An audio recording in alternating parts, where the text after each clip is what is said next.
আমরা এখন সরাসরি দেখে নেব সাংবাদিক বৈঠকে অভিজিৎ গাঙ্গুলি।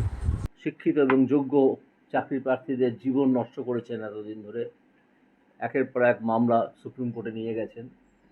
তারপর সুপ্রিম কোর্ট 19টা মামলা এবং তারপরে তার সঙ্গে আরও অনেক মামলা যুক্ত হয়েছিল কলকাতা হাইকোর্টে জাস্টিস দেবাংশু বসাক এবং জাস্টিস সব্বর রশিদি ডিভিশন বেঞ্চে, এবং দীর্ঘদিন ধরে তাদের সব কোট আনকোট বিখ্যাত বিখ্যাত উকিলরা সে মামলা লড়েছিলেন। আজকে হাইকোর্ট তার উপযুক্ত হাইকোর্টের উপযুক্ত একটা রায় দিয়েছে। প্রথম। দ্বিতীয় কথা, আমি প্রণাম জানাবো ভারতবর্ষের জুডিশিয়ারিকে। এই জুডিশিয়ারি এতই পবিত্র, দু একটি কুলঙ্গার সবসময় থাকে, সে কথা বাদ দিতে হবে।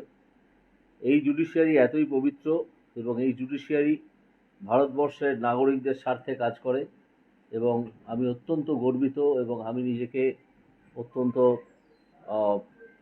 অত্যন্ত ভাগ্যবান বলে মনে করি যে আমি বেশ কিছুদিন এই জুডিশিয়ারির অঙ্গ হিসেবে কাজ করেছিলাম, বিচারপতি হিসেবে। তো তৃতীয় ব্যাপার হচ্ছে যে এই যে যারা উপযুক্ত প্রার্থী তাদেরকে যে ডিপ্রাইভ করেছিলেন, বঞ্চিত করেছিলেন, ঠকিয়েছিলেন এই মিথ্যাচারী মুখ্যমন্ত্রী এবং তার দল, এই ঠকিয়ে দেওয়া লোকেদের মধ্যে, উপযুক্ত প্রার্থীদের মধ্যে হিন্দু মুসলিম সবাই আছে। এমন তো নয় যে শুধু হিন্দুদের ঠকিয়েছিলেন, মুসলিমদের ঠকাননি, মুসলিমদের ঠকিয়েছিলেন, হিন্দুদের ঠকাননি। হিন্দু মুসলিম সকলেই আছেন। সেই হিন্দু মুসলিম উভয় পক্ষেরই উচিত এই মমতা ব্যানার্জিকে সম্পূর্ণভাবে বয়কট করা। এবং আমি একটু পরেই সাংবাদিক সম্মেলনের শেষে এখান থেকে আমাদের কেন্দ্রীয় নির্বাচনী অফিস থেকে শুরু করব একটি পদযাত্রা বর্গভীমা মন্দির অবধি, যেখানে আমি উভয় সম্প্রদায়ের মানুষের জন্যেই, অর্থাৎ হিন্দু মুসলিম উভয়ের মানুষের জন্যেই, অর্থাৎ যারা যোগ্য প্রার্থী তারা যাতে চাকরিটা পায় এতদিন বাদে, 2016 সালের পরীক্ষা বুঝতেই পারছেন 8 বছর হয়ে গেছে, তাদের জন্য প্রার্থনা করব। সেই জন্যে আমি সেই মন্দিরে একটা পদযাত্রা করব। যদি আপনারা কেউ থাকতে চান থাকবেন, না থাকলেও আমার পদযাত্রা ওখান থেকে আমি এই সাংবাদিক সম্মেলনের শেষে শুরু করব।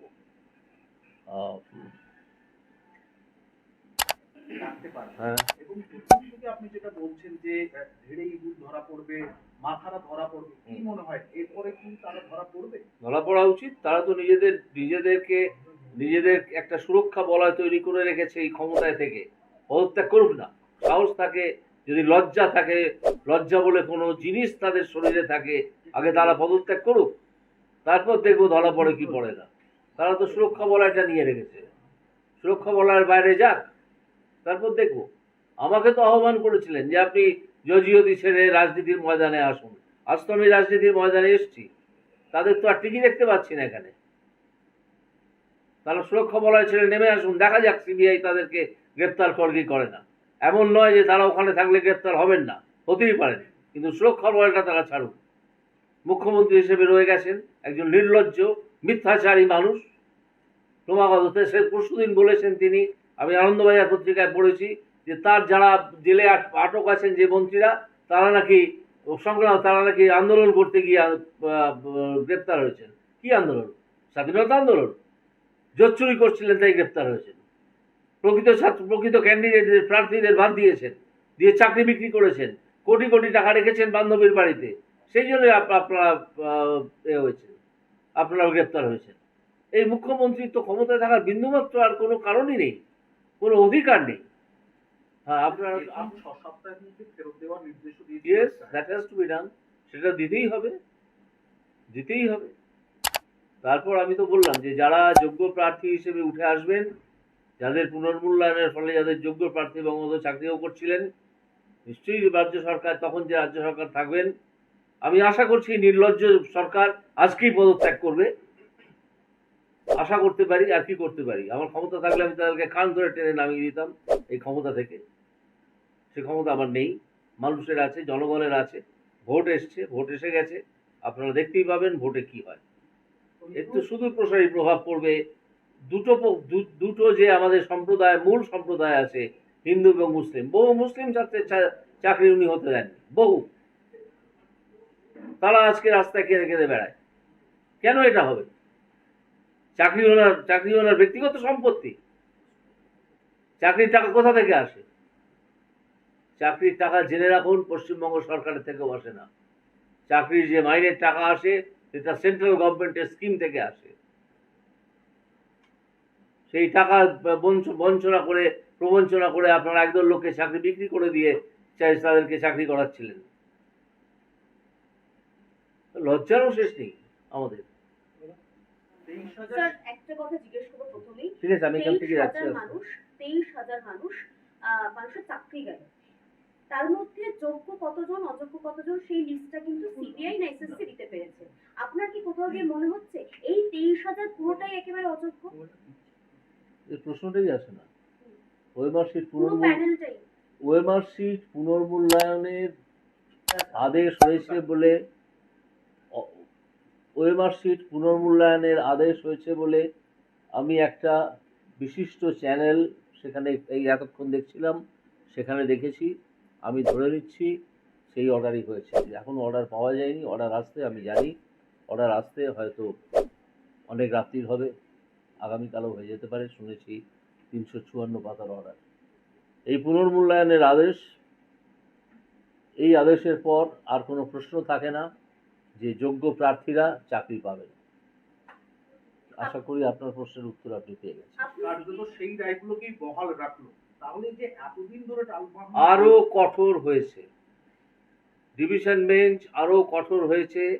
যতটা কঠোরতা আমি দেখাতে পারিনি, এবং আমি মনে করছি ডিভিশন বেঞ্চ অত্যন্ত উপযুক্ত কাঠিন্যের সঙ্গে সব দিক বিচার করে একটা রায় দিয়েছে, এবং এতে আমি অত্যন্ত আনন্দিত। তবে আজকে আনন্দ প্রকাশের দিন নয়, কারণ এই জোচ্চোরদের অধীনে আমরা আর থাকতে চাই না। কোথাও একটু স্বস্তি লাগছে আজকে যে আপনি কি না, কোনো স্বস্তির বিষয় নেই। আমি যখন বিচারপতি হিসেবে কাজ করেছি, বা আজকে যখন সাধারণ নাগরিক হিসেবে আমি কাজ করি, তখন আমাকে সবসময় মাথায় রাখতে হয় যে আদালত হচ্ছে একটা জায়গা যার আদেশকে মেনে নিতে হবে, এটা আমার কোনো ব্যক্তিগত বিষয় ছিল না যে আমার স্বস্তিবোধ বা অস্বস্তি বোধ করব। আমার খারাপ লাগা আছে যে যোগ্য প্রার্থীদের বহুদিন ধরে বঞ্চিত করে রাখা হলো। তারা যারা টাকা পেল না, যোগ্য প্রার্থী যারা আবার নতুন পুনর্মূল্যায়নের ফলে যারা চাকরি পাবেন, তাদের জন্য আশা করব রাজ্য সরকার, যে রাজ্য সরকারই থাকুন, সে রাজ্য সরকার একটা ব্যবস্থা করবে। আপনি প্রথম থেকেই ক্যাবিনেটে, তাহলে কি হ্যাঁ বলুন। তাহলে কি এই ক্যাবিনেটটা যুক্ত? এবং সেই অবশ্যই। ক্যাবিনেট যদি যুক্ত থাকে, অবশ্যই ক্যাবিনেট তো সামগ্রিক দায়িত্বশীল হিসেবে কাজ করে, সামগ্রিকভাবে ক্যাবিনেট যুক্ত। সেই জন্যই তো আমি মমতা ব্যানার্জি সরকারের পদত্যাগ করতে বলছি, এবং এটা ধরা পড়ে গিয়েছিল আমার সামনে। যখন ধরা পড়ে গেল, যখন আমি অর্ডার দিতে বসছি, তখন একজন এসে জানালেন যে সুপ্রিম কোর্টে একটা স্থগিত আদেশ হয়েছে, এই মামলাটা নিয়ে আর এগোনো যাবে না। তাহলে আমার সামনে যে কাগজপত্র এসে গিয়েছিল তাতে বোঝা গিয়েছিল যে এই সুপার নিউমারি পোস্ট ক্রিয়েটে মন্ত্রিসভার প্রতিটি সদস্য জড়িত, এবং এটা ইনিশিয়েট করেছিলেন মমতা ব্যানার্জির একজন অত্যন্ত ঘনিষ্ঠ জোচ্চোর একটি ছেলে আছে, চ্যাংড়া ছোড়া, নিজেকে পলিটিশিয়ান বলে সে। আমি তার নাম মুখে আনতে চাই না। মমতা বন্দ্যোপাধ্যায় একসময় আপনাকে বলেছেন, তার নির্দেশে মন্ত্রিসভা চলছিল, শুধু মমতা ব্যানার্জির নির্দেশে নয়। ইমিডিয়েটলি তার গ্রেপ্তার চাই, ইমিডিয়েটলি তাকে কাস্টডিতে নিয়ে জিজ্ঞাসাবাদ করতে হবে। আর কিছু বলার আছে? না, আমার জয় না। আজকে আমার অত্যন্ত খারাপ লাগছে যে এরকম একজন জোচ্চোর মুখ্যমন্ত্রীর প্রশাসনের পাল্লায় আমরা আছি। এই মুখ্যমন্ত্রীকে এক্ষুনি পদত্যাগ করতে হবে, এক্ষুনি। আপনি কি পদত্যাগের দাবি জানাচ্ছেন? অবশ্যই। আমি প্রথমেই তো বলেছি, আমি এই জোচ্চোর মিথ্যাচারী মুখ্যমন্ত্রী, যিনি জোচ্চুরিকে প্রশ্রয় দেন, যার সে তৎকালীন শিক্ষামন্ত্রী, যিনি এই দালালি করেছিলেন, তিনি জেলে। তার যদি বিন্দুমাত্র লজ্জা বলে কোনো জিনিস থাকে এক্ষুনি তার পদত্যাগ করা উচিত, এবং এখন থেকে এই নির্বাচন রাষ্ট্রপতি শাসনের আন্ডারে হওয়া উচিত পশ্চিমবঙ্গে। হ্যাঁ, তো আপনি বলুন, কিছু বলবেন? আজকে তো সুপার নিউমারি পোস্ট নিয়ে তদন্তের একটা রাস্তা খোলা রইল। সুপার নিউমারি পোস্ট নিয়ে আমি ডেকে পাঠিয়েছিলাম একে, আপনাদের তখন যিনি চিফ সেক্রেটারি ছিলেন, চিফ না, প্রিন্সিপাল সেক্রেটারি এডুকেশন ডিপার্টমেন্ট, তিনিও একটি চূড়ান্ত ভালো লোক, কোট আনকোট। আমি যখন রায় দিতে যাচ্ছি তখন একজন এসে আমাকে জানালেন যে আজকে সকালেই তাদের একজন আইনজীবী সুপ্রিম কোর্টে গিয়ে একটা স্থগিতাদেশ এনেছেন, স্থগিতাদেশ এনেছেন, নাহলে সেদিনই তাদের 12টা বেজে যেত। থরথর করে কাঁপছিলেন সেই প্রিন্সিপাল সেক্রেটারি আমার সামনে দাঁড়িয়ে। আর কিছু বলার আছে? এই সমগ্র প্রথম থেকেই তো এটা একটা অর্গানাইজড ক্রাইম ছিল এবং এখনো হয়ে আছে। সেই জন্যই তো সিবিআই এবং ইডির তদন্তে এত সময় লাগছে। প্রথম থেকেই পরিকল্পনা করে নেওয়া হয়েছিল যে আমরা কত টাকা কামাবো এই চাকরির ব্যবস্থা করে। আমার ঘেন্না করছে যে এই সুবীরেশ ভট্টাচার্য, যিনি তৎকালীন চেয়ারম্যান ছিলেন স্কুল সার্ভিস কমিশনের, তার সঙ্গে আমি তাদের প্রধান আইন উপদেষ্টা হিসেবে কিছুদিন কাজ করেছি। এসব কিছুই আমি ঘোরাক করে কোনোদিন জানতে পারিনি। যদি আমি জানতে পারতাম সেই দিনই আমি তাদের বিরুদ্ধে ব্যবস্থা নিতাম। ছি, আমার এদেরকে ধিক্কার জানানোর ভাষা আমি খুঁজে পাচ্ছি না। আর কারো কিছু বলার আছে? সঙ্গে নিয়ে আমি দাঁড়াবো। ঘোড়ার ডিম করবেন, ওনাকে আসতে বলুন না। আমি তো সেদিন চ্যালেঞ্জ করেছিলাম, ওনাদের একজন মুখপাত্র বলছিলেন যে শুভেন্দুবাবু কেন ডায়মন্ড হারবারে দাঁড়ালেন না। আমি বলেছিলাম যে আপনাদের ভাইপোকে বলুন না তমলুক এসে দাঁড়াতে, তমলুক লোকসভা কেন্দ্রে দাঁড়াতে, দেখি কতটা সাহস। ঘোড়ার ডিম করবেন। উনি মিথ্যা কথা ছাড়া কিছু বলেন না।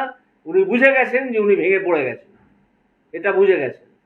সেই জন্য গতকাল মানুষের সিম্প্যাথি জাগানোর জন্য বলছেন বোমা মারবে। কে বোমা মারবে? ছুঁচো মেরে হাত বন্ধ কে করবে? কেউ করবে না।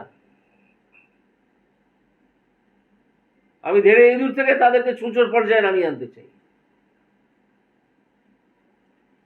High Court verdict. I have already said it, you translate. Sir, in the processing in 2016, High Court says SSC processing had 17 type of corruption. What will you say? See the judgment, you will find all the points in the in the judgment that have been delivered today. I believe when it is the 354 or something like that, ages judgment, you will get every point, and the division bench has heard it extensively, and all the parties, all the parties. যাকে মানবিক কারণে হ্যাঁ। চাকরি বহাল রয়েছে, হ্যাঁ, cancer patient, হ্যাঁ। এর ব্যাপারে আপনার প্রতিক্রিয়া? তো ঠিক আছে, আদালত তো সকলের দিকই দেখেছে, আদালত তো অবিচার করেনি। সাধারণত আমাদের জুডিশিয়ারি, ভারতবর্ষের জুডিশিয়ারি, সুপ্রিম কোর্টই হোক বা হাইকোর্টই হোক, অবিচার থেকে নিজেকে সরিয়ে রাখে, এবং এই দুজন জাজ, মহামান্য আদালত, মহামান্য বিচারপতিরা সেই কাজই করেছেন। আচ্ছা, আপনি কোনো প্রশ্ন করবেন ম্যাডাম? আপনি কোনো প্রশ্ন করবেন? কতখানি প্রভাব ফেলবে রাজ্যে? প্রচন্ড প্রভাব ফেলবে, সংখ্যাগুরু এবং সংখ্যালঘু উভয় পক্ষের মধ্যেই প্রচন্ড প্রভাব ফেলবে। এটা একটা নির্ণায়ক রায় হয়ে গেছে, নির্ণায়ক অবস্থায় আমরা পৌঁছলাম আজকে, যে কত বড় জোচ্চোর সরকারের আন্ডারে আমরা আছি, অধীনে আমরা আছি। সেই জন্যই তো আমি প্রথম কথা বললাম, এই জোচ্চোরদের এক্ষুনি পদত্যাগ চাই। এরা করবে না হয়তো, কারণ এদের তো নির্লজ্জের তো চোখের চামড়া নেই, গায়েও মানুষের চামড়া আছে কিনা এটা আমার সন্দেহ আছে। স্যার, একটা প্রশ্ন। আমার লাগছে বলতে, আমার যে খুব আনন্দ হচ্ছে তা নয়, কারণ এই জোচ্চুরির আন্ডারে, জোচ্চুরি দ্বারা নিয়ন্ত্রিত আমরা হচ্ছি, এখনো হচ্ছি বিভিন্ন ক্ষেত্রে। তাই আমি মনে করি আজকে আমাদের খুব একটা আনন্দের দিন নয়। আদালতে ধরা পড়ে গেছে, আমার হাতেও ধরা পড়েছিল যখন আমি আদালতে এই মামলার বিচার করছিলাম, এখন আবার ধরা পড়ে গেছে এবং অত্যন্ত উপযুক্ত রায় হয়েছে। স্যার, একটা না, না, বিষয়, আজকে দাঁড়িয়ে আপনি কিছু বলবেন, কোনো বার্তা দেবেন? তাদেরকে বলবো জোচ্চোর, তোমাদের ফাঁসিতে চড়ানো উচিত। আবার উচ্চারণ করছি, জোচ্চোর, তোমাদের ফাঁসিতে চড়ানো উচিত। এটাই আমার বার্তা তাদের। আপনাদের আর কারো কিছু বলার আছে?